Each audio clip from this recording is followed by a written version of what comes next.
última teleaula, a gente viu que nem sempre a projeção ortográfica representa o modelo em sua verdadeira grandeza.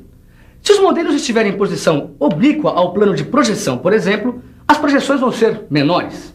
Ora bolas, mas a projeção ortográfica não veio justamente para dar precisão às representações? Foi isso que eu perguntei ao Ananias. E a resposta para essa pergunta, o Caio e você vão ficar sabendo nessa teleaula. Hoje você vai saber como se faz a projeção ortográfica de um prisma retangular em 3 planos de projeção: o horizontal, o vertical e o lateral. E vai saber o que é e como se faz o rebatimento dos planos horizontal e lateral. Beleza, meus planos de projeção já estão prontos para mais uma teleaula. Você.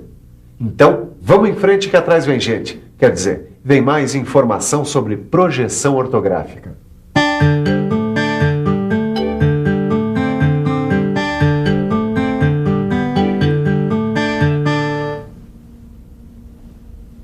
Você já sabe que aqui no Brasil a gente adota a representação no primeiro diedro, não é mesmo?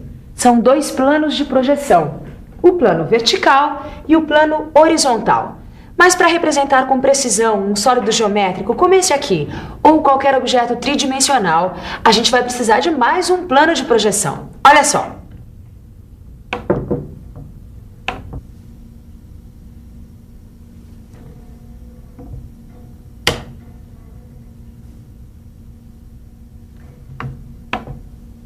A gente vai utilizar um terceiro plano, que é ao mesmo tempo perpendicular ao plano vertical e ao plano horizontal. Ele é chamado plano lateral. Vamos até ali que eu acho que fica mais fácil de entender. Aqui a gente tem os 3 planos de projeção. Parece um canto de parede, não é mesmo? Muito bem, para se ter total precisão, a gente precisa ver de frente, de cima e de lado. Quer dizer, o prisma precisa ser projetado no plano vertical, no plano horizontal e no plano lateral. Mas será que precisa mesmo das 3 projeções? Uma só não é suficiente? Pronto, Caio. Eu vou responder essa pergunta de uma vez por todas. Olhando essa projeção, você consegue imaginar o modelo? Não, fica faltando informação, né? É isso mesmo. O modelo dessa projeção pode muito bem ter sido essa chapa ou esse prisma retangular. É verdade. A gente precisa de mais de uma projeção. Mas será que 2 não são suficientes? Às vezes, mas na maioria dos casos, para dar conta de todos os detalhes, nós vamos precisar de 3 projeções. Já sei. Plano vertical, plano horizontal e plano lateral. Que tal se a gente começasse por esse prisma retangular aqui? Excelente ideia. Vamos lá? Está na hora de aprender como se faz a projeção ortográfica do prisma retangular. Você acha melhor mesmo? Acho, fica mais fácil de entender. Você tem razão. Muito bem. Para você entender direitinho a projeção ortográfica do prisma nos 3 planos de projeção, a gente vai fazer cada uma delas separadamente. E a gente vai começar pela projeção ortográfica no plano vertical. Nesse caso, o objeto vai estar sendo visto daqui, ó, de frente. Vamos ver então como se faz essa projeção. Bom, esse prisma é limitado por 6 faces retangulares. Repare que essas 2 são paralelas ao plano de projeção e as outras 4 são perpendiculares. Para obter a projeção ortográfica, é só traçar as linhas projetantes a partir dos vértices do prisma. E o resultado é esse: um retângulo idêntico às faces paralelas ao plano de projeção. Peraí, acho que agora eu entendi. A gente já viu isso na última teleaula. Como essas 2 faces são paralelas ao plano vertical, a projeção representa essas faces em sua verdadeira grandeza. Na projeção, tanto o comprimento como a altura do prisma já estão representados na sua medida exata, não é isso? Perfeito. E como as outras faces são perpendiculares a esse plano, as suas projeções são segmentos de reta. Preste atenção. A projeção ortográfica do prisma visto de frente é chamada de vista frontal. Só que a vista frontal não é suficiente para dar a ideia exata do prisma. A gente vai precisar de mais projeções do prisma nos outros planos do diedro. Plano horizontal? Isso, chegou a hora de fazer a projeção no plano horizontal, como se o prisma estivesse sendo observado de cima. Repare que agora são as faces de cima e de baixo que são paralelas ao plano de projeção, enquanto as outras são perpendiculares. Então, vamos à projeção. É a mesma coisa. É só traçar as linhas projetantes passando pelos vértices do prisma. E o resultado também é um retângulo. Só que agora é um retângulo idêntico às faces de cima e de baixo, que são paralelas ao plano. É isso mesmo que você está pensando, Caio.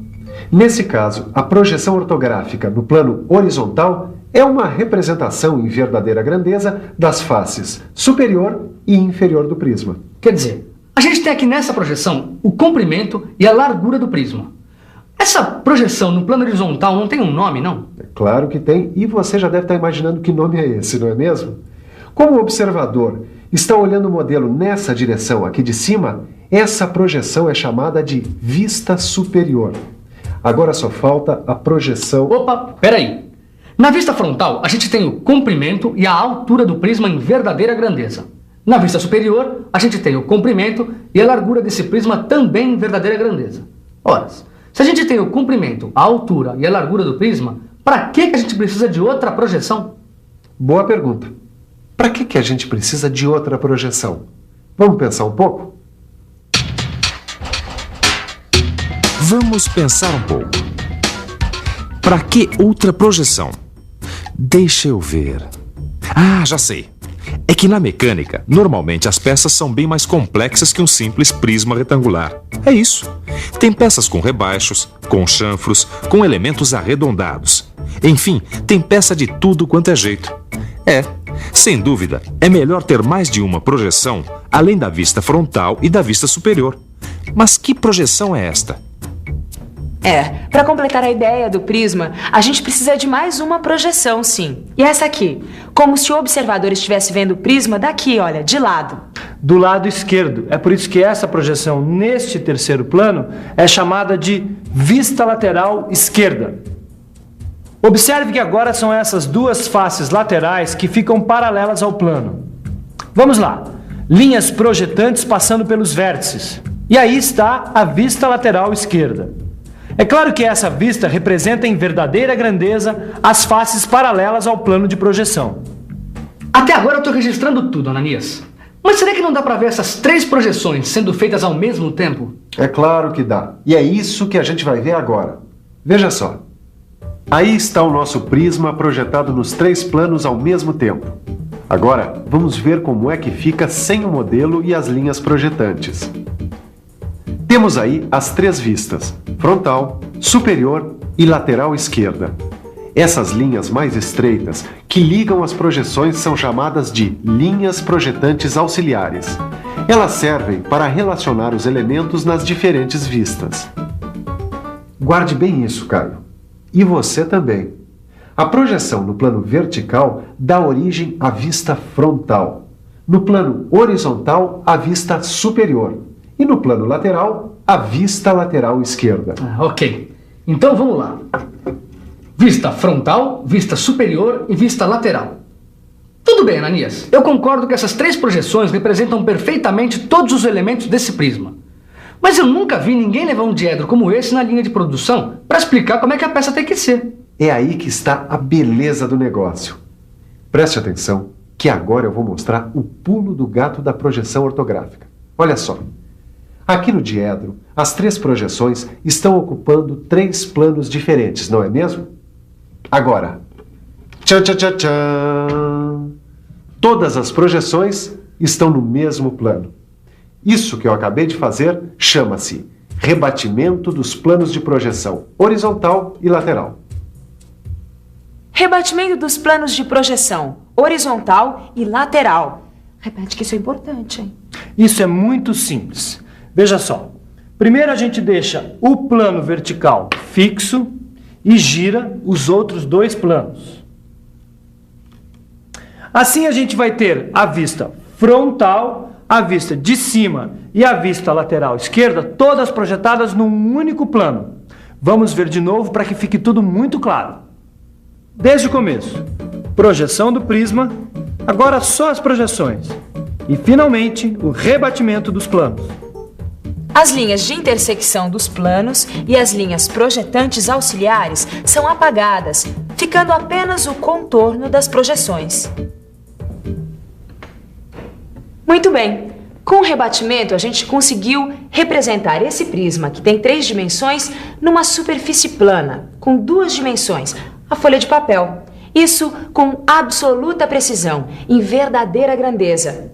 Guarde bem essas posições, pois é assim que elas sempre aparecem no desenho técnico feito no primeiro diedro. Vista frontal, aqui embaixo, vista superior, e aqui ao lado, a vista lateral esquerda. É só reparar nos desenhos técnicos para comprovar isso na prática. As posições relativas das vistas nunca mudam. Vista frontal, embaixo, vista superior e do lado, vista lateral esquerda. No primeiro diedro é sempre assim. Opa, peraí. Como as projeções estão todas em verdadeira grandeza, eu posso conseguir aqui as medidas do comprimento, da largura e da altura do prisma. Quer ver só? E daí? E daí com as medidas C, L e H obtidas aqui, eu posso muito bem traçar a perspectiva isométrica do prisma. Não falei? O Caio tem toda a razão. A partir das medidas de comprimento, largura e altura obtidas nas projeções, é possível traçar a perspectiva isométrica do prisma. Mas a gente já viu isso numa teleaula, lembra?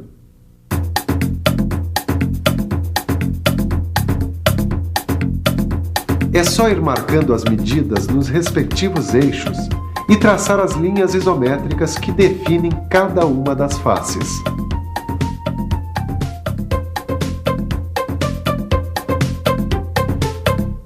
O que é que o senhor está fazendo? Eu fiz o traçado da perspectiva isométrica de um outro prisma retangular de medidas C, L e H. Isso para mostrar que é possível fazer o inverso do que a gente acabou de ver. A gente acabou de ver que com as medidas das projeções é possível se fazer o traçado da perspectiva isométrica. Então é isso mesmo que você está pensando. Dá para fazer as projeções ortográficas partindo do traçado da perspectiva isométrica. Isso se as medidas estiverem indicadas, é claro. Bom, agora é com você. Mãos à obra. Vamos lá. Enquanto o Caio quebra a cabeça, a gente podia aproveitar para rever tudo que foi visto na teleaula de hoje. E atenção, se liga aí que é hora da revisão. Na teleaula de hoje, você viu a representação de um modelo tridimensional e viu que para isso são usados, além do plano vertical e horizontal do primeiro diedro, um terceiro plano lateral. Você aprendeu como se faz a projeção de um prisma retangular em cada um desses planos separadamente e como são chamadas essas projeções: vista frontal, vista superior e vista lateral esquerda. Você ficou sabendo o que é e como se faz o rebatimento dos planos horizontal e lateral e viu que, graças a ele, é possível representar com total precisão um objeto tridimensional numa folha de papel. Por último, você viu que dá para fazer o traçado da perspectiva isométrica de um modelo a partir de suas projeções ortográficas e vice-versa.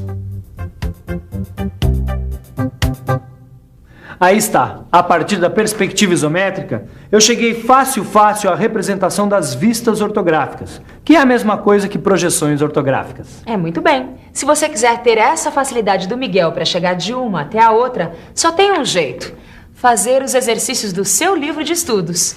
É verdade, eu tive que exercitar muito para ter essa prática. Eu também. Agora é a sua vez. Até a próxima teleaula.